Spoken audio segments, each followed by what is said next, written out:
Assalamualaikum warahmatullahi wabarakatuh. Perkenalkan, nama saya Lendi Erliani dari jurusan Pendidikan Sejarah kelas 4A Universitas Sultan Ageng Tirtayasa. Nah, dalam video kali ini saya akan membagikan jawaban UTS pada mata kuliah KKL 2 dengan dosen pengampu Muhammad Anggi Fariski Prasadana MPD. Nah, adapun beberapa soal yang dipertanyakan dalam soal UTS ini, yang pertama, berdasarkan penyelidikan Yeserman di Candi Prambanan dan Groneman di Candi Ijo, disimpulkan bahwa candi merupakan tempat pemakaman. Mengapa candi disebut demikian? Yang kedua, apa yang membedakan antara candi di Indonesia dan kuil di India? Yang ketiga, mengapa candi di Jawi di Jawa Timur disebut bercorak Siwa Buddha? Pertanyaan nomor 4. Berdasarkan Van Erde dan Muses serta penggalian arkeologi, ditemukan fakta bahwa candi tidak berfungsi sebagai bangunan pemakaman, tetapi sebagai kuil tempat patung yang dianggap menjadi lambang seorang raja. Mengapa demikian? Pertanyaan yang terakhir, pertanyaan kelima, mengapa dalam candi terdapat unsur gabungan antara penyembahan dewa dan pemujaan roh nenek moyang? Nah, baiklah, dalam video kali ini saya akan mencoba menjawab pertanyaan-pertanyaan dari soal UTS yang telah tadi saya sebutkan. Untuk pertanyaan yang pertama adalah berdasarkan penyelidikan Yeserman di Candi Prambanan dan Groneman di Candi Ijo, disimpulkan bahwa candi merupakan tempat pemakaman. Mengapa candi disebut demikian? Untuk jawaban soal yang pertama, itu adalah penelitian dari Yeserman di Prambanan ini terhadap candi-candi yang berada di situ, itu terdapat beberapa candi yang bercorak Candi Siwa Wisnu dan Candi Brahmana yang mengemukakan bahwa candi-candi tersebut itu adalah tempat pemakaman. Hal ini dikarenakan Candi Siwa sendiri itu ditemukannya sebuah peti yang sudah bercampur dengan tanah dan lalu di dalamnya ini terdapat abu jenazah gitu. Selain itu juga ditemukan benda-benda yang dianggap menjadi bakal kubur seperti mata uang, perhiasan, batu-batu akik, persajian dan lain sebagainya. Nah, kemudian penelitian yang dilakukan oleh Gruneman Gruneman di Candi Ijo juga menyatakan bahwa candi tersebut juga merupakan salah satu tempat pemakaman. Hal ini dikarenakan candi tersebut ditemukan peti yang telah tertutup dengan tanah atau batu-batu hingga pasir. Kemudian di dalam peti tersebut juga berisikan abu jenazah yang ditemukan juga bekal kubur di dalamnya seperti yang dilakukan penelitian oleh Yeserman. Lanjut untuk pertanyaan nomor 2, apa yang membedakan antara candi di Indonesia dan kuil di India? Jawabannya adalah candi di India disebut dengan Dewa Graha, yang artinya itu rumah dewa. Nah, fungsi utama dan satu-satunya candi di sana itu hanyalah untuk kepentingan ibadah untuk para dewa kepada para dewa. Nah, sementara di Indonesia sendiri itu candi disebut dengan Candika Graha yang artinya adalah rumah dewi bernama Candika yang merupakan nama lain dari Durga, sang dewi kematian. Oleh sebab itu, candi di Indonesia ini tidak hanya sekedar untuk beribadah saja, tetapi juga sebagai makam. Nah, dalam buku yang berjudul The Hindu Temple, karangan Stella Krimis, dikatakan bahwa candi di Indonesia berbeda dengan candi di India, tak hanya dari segi reliefnya saja atau ornamen, tetapi juga dari segi bangunannya.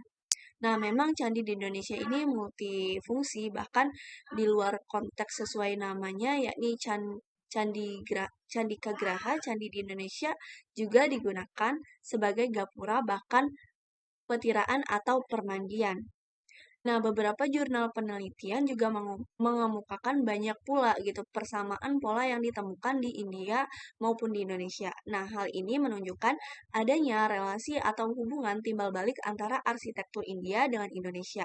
Nah, sedangkan dari tata ruang eh, banyak perbedaan antara kuil di India dengan candi di Indonesia. Ruang terutama pada ruang-ruang yang digunakan untuk aktivitas beribadah di India ini bentuknya ternaungi gitu, atau terlingkupi, sedangkan di Indonesia ini berupa ruangan terbuka. Nah, hal ini kemungkinan ada kaitannya dengan perbedaan iklim antara Indonesia dengan India. Dari segi ornamen yang digunakan, ditemukan juga lebih banyak perbedaan dibandingkan persamaan antara kuil di India dengan candi di Indonesia. Baik, lanjut ke pertanyaan nomor 3. Pertanyaan nomor 3 itu adalah mengapa Candi Jawi di Jawa Timur disebut bercorak Siwa Buddha? Nah, jawabannya adalah Candi Jawi ini merupakan simbol pendarmaan untuk Raja Kartanegara. Nah, Candi Jawi ini juga merupakan termasuk Sudarma Haji atau candi kerajaan atau candi negara yang berarti pengelolaan candinya ini di bawah pengawasan Dharma Daksa atau pejabat tinggi kerajaan pada saat itu.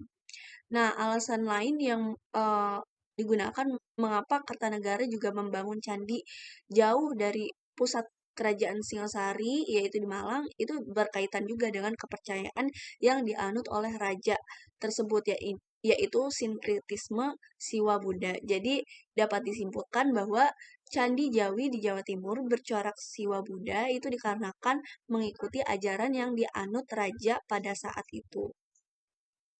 Untuk pertanyaan nomor 4 adalah berdasarkan Van Erde dan Muses serta penggalian arkeologi ditemukan fakta bahwa candi tidak berfungsi sebagai bangunan pemakaman, tetapi sebagai kuil tempat patung yang dianggap menjadi lambang seorang raja. Mengapa demikian? Nah, jawabannya adalah menurut Muses, tidak semua candi itu sebagai tempat makam. Nah, hal ini dikarenakan bahwa terdapat upacara terhadap dewa bertepatan dengan pemujaan roh nenek moyang. Nah, maka dari itu menurut beliau, raja yang telah mati ini kemudian bersatu gitu dengan dewa. Selain itu, terdapat arca perwujudan yang dianggap sebagai patung dewa yang didapatkan di dalam kuil. Kemudian juga ia berpendapat adanya perbedaan dari candi makam dan candi kuil.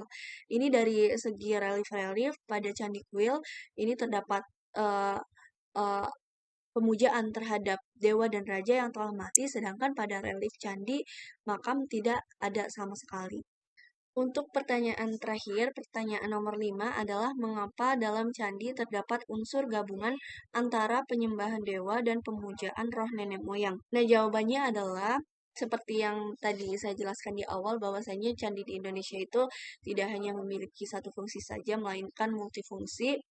Ada yang berfungsi sebagai tempat pemakaman, ada juga yang berfungsi sebagai tempat pemujaan. Nah, beberapa candi di Indonesia juga ditemukan adanya arca perwujudan yang mengabadikan raja yang telah wafat. Patung tersebut juga menggambarkan sosok dewa yang dipuja oleh raja selama hidupnya. Nah, maka dari itu gabungan antara penyembahan dewa dan pemujaan roh nenek moyang ini terdapat gitu di candi di Indonesia dan ini saling berkaitan gitu. Nah, itu tadi jawaban soal UTS dari saya. Mohon maaf bila ada salah kata. Wassalamualaikum warahmatullahi wabarakatuh.